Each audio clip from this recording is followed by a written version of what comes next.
Good morning, it's Josh here. I hope you've had a good weekend so far. On what is a quiet day, or potentially a quiet day, I thought, what better thing to do than hunt down the side of the couch or in the glove box of your car and find some change that you'll happily throw at a few rogues that will probably finish closer to last than first. But I had a quick look through, and it was quick, kind of 10 minutes, and when you're that speedy, it normally ends in disaster.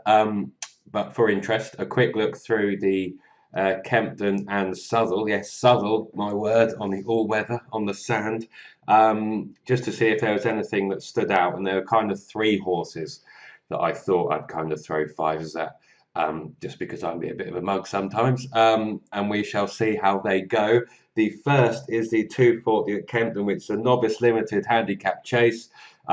Usually, unless you've kind of got a stats weigh in like Donald McCain at Carlisle with Derritory Yank, unless you have some stats like that or some other weigh in, they're normally the type of race to avoid because clearly you are dealing with generally very inexperienced chasers. Many of these may have not even jumped over fences under rules before, and there is plenty of guessing as to how they will fare. But as always at Kempton, I am drawn to see if there is anything that I think may be able to get an easy lead. You can actually see here on the GG's pace maps that over 18 furlongs at this track over fences, being held up hasn't been too bad. Uh, but equally, you can do well kind of wherever you race, really. So fair enough on that front. You'll see here if I click the totals just to get up those horses that have raced prominently the most often. As you may or may not know, or if you haven't seen these pace reports before, these are what I generally use. And when I say to you, or put some writing in the notes, say that I think a horse is going to lead or be prominent or whatever, I am using these pace maps as a guide. A four means they've generally led and kind of been up there.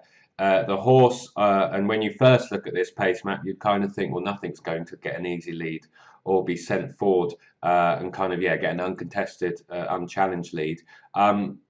Face is the one that looked interesting to me, mainly because I think is one of the few, or certainly those who like to get on with it, who has chasing experience. If I look at the likes of the Stuart Edmonds horse, he has led, but he's coming from hurdles into chases. Unless you're very, very confident, you wouldn't throw an inexperienced, unraced chaser at fences around Kempton, especially if there are others taking you on for the lead. So I would be surprised if any of these inexperienced chasers get an easy lead. You had Land League. The Evan Williams horse has led over hurdles, and he might be a superb jumper and maybe up there, so he's an interesting option. Um, yeah, I was just thinking, Evan Williams, you don't think of him as having many winners at Kempton. He's only one from 22 here. But as you can see there, some okay stats with horses having their second run in a handicap. So he looks interesting. I do like that Evan Williams horse. He's been very consistent, clearly unexposed as a chaser, and I suspect will race prominently. It's just a question of whether or not he jumps very well.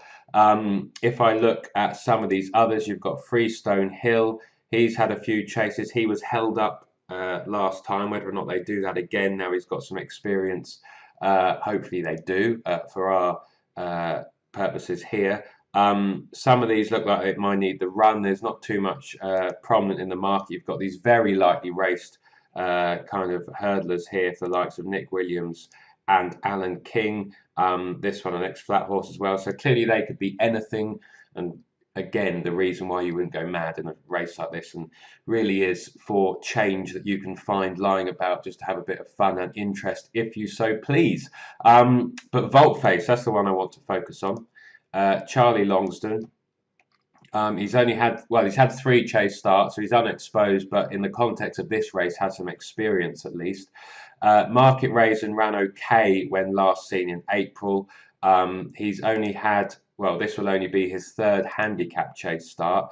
He ran okay there. That might not have been a great race, but then this may not be a great race either, depending on how well those in behind take the fences. He's a bit of a keen sort. He's hopefully matured a bit more over the summer. That's the thinking. And I would like to think that Longsdon, he's won. They're going okay, a 32% win or place in the last 14 days. Not too bad. I mean, there's nothing in here. I suppose, bar Stuart Edmonds, that is in kind of blinding form, and I wouldn't say Longsdon is necessarily out of form. But the hope is that he is fit, and that they will try and make all. Whether or not he is good enough to stay there, the thinking is that his experience and hopefully a better round of jumping if he can get an easy lead, and I should think he will be as fit as they can get him, and he might have superior fitness over a few in this. The thinking is that he will be up there, and have every chance. So I thought for a bit of fun, at kind of, well, he's 15-2. You can see here, this is odds checker. He is, yeah, 15-2, 7-1. He's a bit weak, but I don't really mind a drifter. I kind of think he looks interesting along with the Evan Williams horse, I suppose. But again, not a race to go mad in. Stuart Edmonds is in form, and has this Land League here. Could be anything over fences. Again, this one's going to be fit, just about how he jumps. So I suppose you are. For me, the most interesting ones, I think, are Land League, the Evan Williams horse, and Longsdon's. If you want to focus on three, because I think of his experience and his ability to lead. Well, I'm hoping that's what they'll do. I'm going to go for Voltface, although of course the other two have fitness on side. So an interesting little race. Maybe it might be one to watch moving forwards. It might produce some decent winners, who knows, because there are quite a few unexposed ones in it, but that should be a bit of fun. I probably haven't mentioned the winner. The next one I want to mention, as I rattle through, what am I on, 7 minutes, is Upbeat Cobbler. 4-1, I'm trying to work out if is tight or not. 9-2 is getting better. 4-1, 9-2, okay, that's obviously going below my kind of 6-1 area. So therefore, he is doomed. But if I click on Upbeat Cobbler, hold on, she, I should say, yes, not he, is it? If I use this as horse race base, if I use the profiler tool that you can see here, this is, I do like this tool. I think this is what David Peat and, well, various others may use in terms of what we call profiling, but I could be completely wrong. This is what I have used before for that type of exercise. You can see the yellow strip here, for those of you who are not familiar with horse race space, focuses on the horse's form within certain conditions, as you can see, and the yellow strip is today's conditions. I've just selected handicaps there at the top. If I actually just click all forms, this is all career runs. The thing that strikes you with this horse is the record after a break. She is definitely best caught fresh, or most reliable caught fresh. And if I go on handicaps, it's 3 from 4 places. So she hasn't been out of the places for the last 4 times she's returned after 121 to 365 days. Ground is fine. She's in the right class, the right field size, the handicap mark is in the right range. It would be a career high, I think, just about, but running at this time of year more than makes up for that. It's definitely the time to catch her after a break, or I should say the time where you can be kind of most confident you're going to get a decent run. Effectively, all conditions look fine. I like the fact that it's her first run at Kempton as well, in the sense that there's a chance she gets away on the front. You'll see here, I'd have liked a more kind of rock solid leader, but you've got Dickie Johnson on, and I would be shocked if he wasn't aggressive and really tried to get Upbeat Cobbler out and into a rhythm on the front end. She stays this trip well. She stays it well at the likes of Toaster and Chepstow. If she can build up a lead, she will just keep galloping. If she can get into a jumping rhythm, I wasn't impressed by Better Days the last day. The step back up in trip may suit him, but 11-4 is short enough for me.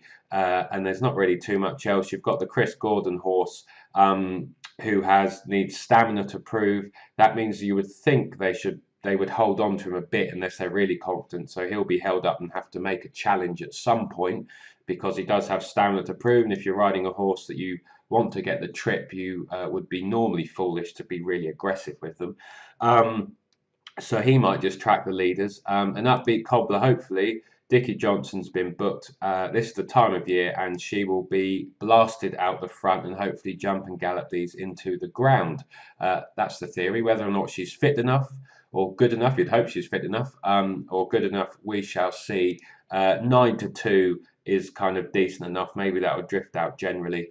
You can see from the price ranges here, you really wouldn't want a drifting bigger than 8 to 1, but the market, she's won and done well, went 8 to 1 or shorter, excuse me, in handicap chases, so no problem there. So hopefully you can see from that little kind of profiling screen in front of you and tools that you can see the reasons why.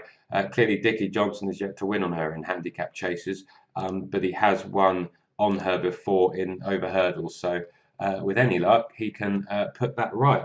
And the final one for a bit of fun on a Sunday, Shoot Me Now as I go over to Southwell.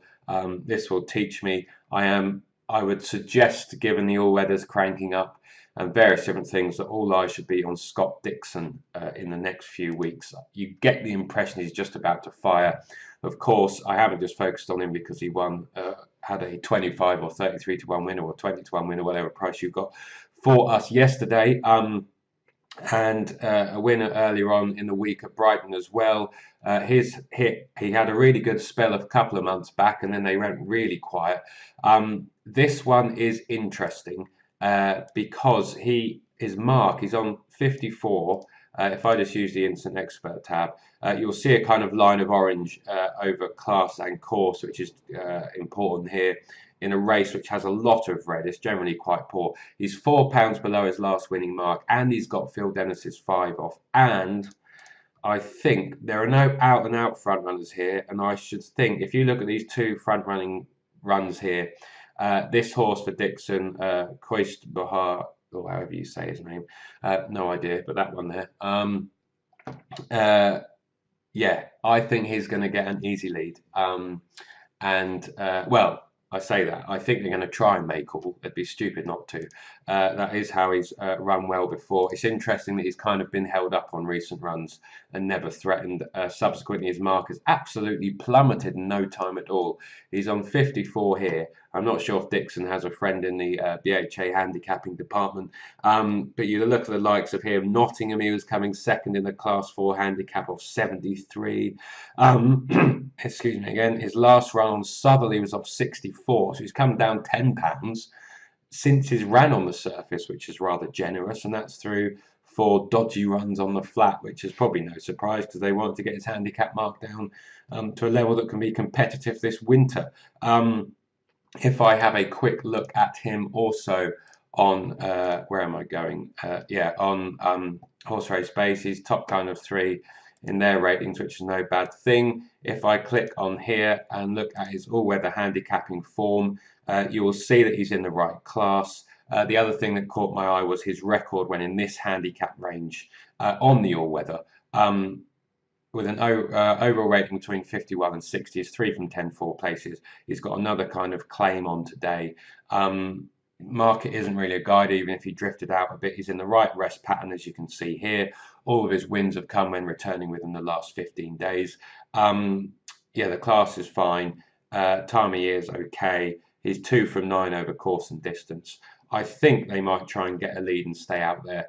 As I speak, he is... what is he? He's kind of 7 to 1, 6 to 1 in places. He looks like he's being nibbled at. I think that's just about fair. Like I said, from that wide draw, I wouldn't be surprised because the trainer's bounced back into form. He's back at Southwell. His handicap mark has fallen through the floor. He's got another £5 off. There are no normal out-and-out front runners in this. When he normally runs well and wins, he races prominently or leads, so I'd expect they're going to blast him out. And he will handle conditions better than many others in this. We're looking for those things he's doing different. Yes, that step up to 6 furlong, the return to Southwell all-weather, the drop down to a Class 6, the plummeting handicap mark. He's gone on down, what, £8 since that last run? That just seems mad. And maybe they're judging it on his last all-weather runs. When he clearly wasn't fancy, 66 to 1, 25 to 1, but the handicapper seems to be rather generous. Maybe he's going to have a dodgy bet on this horse as well, even though that would be against the rules. So yes, there's 3 horses there: Voltface, Upbeat Cobbler, And this one whose name I can't pronounce even after 4 mugs of coffee. The Dixon horse here, number 2. For some £5, that's what I'll be having on them. £15 that I'll probably just throw away, never to be seen again. But that will teach me and that will give me some interest through the afternoon before I head off to the pub to watch Liverpool thrash Spurs. So that should be good fun. Whatever you do with your Sunday, whatever you do with those 3 horses, I hope you found that video of some interest. And yes, I will leave that there. Enjoy the rest of your Sunday. And this is Josh saying bye until the next time.